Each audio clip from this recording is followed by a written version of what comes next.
Hey, good morning. Happy Friday. Well, I got this thing rebuilt, cleaned up. I got a fuel filter stuck in it. As you can see, you see all that junk down there in the bottom? Yeah. So he'll have to keep changing filters. But anyway, I not sure it was leaking up here after I cleaned all the surfaces and put the gasket in it, and it was leaking up at this joint. And you can see these screws, every one of them. If you see on this side of the screw where it's all tore up, that means they were tightening that. Every screw's like that, so they've been having problems with it.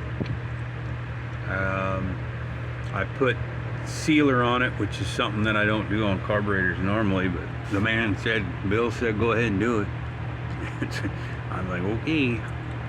So I did it, and now it's not leaking up here anymore, but it's leaking down low, and I'm not exactly sure where it's coming from, but it runs. The fuel pump works.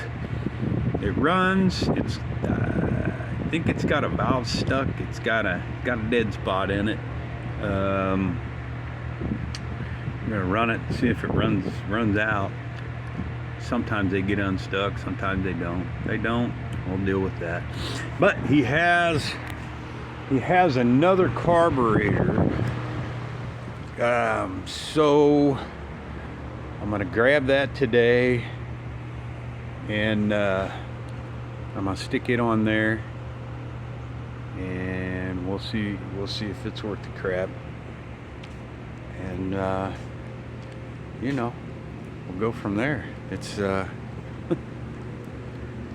fun.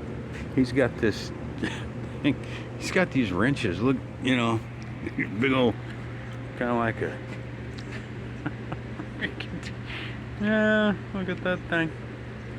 4 5/8 or something like that.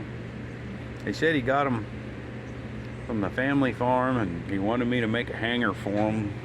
He doesn't really use them, but I'll make a little hanger for him for that.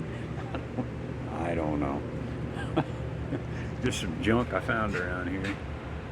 He wants to display them, so big old turbine wrenches. Anyway, all right, well, I'll check back with you as I get this thing figured out. Later.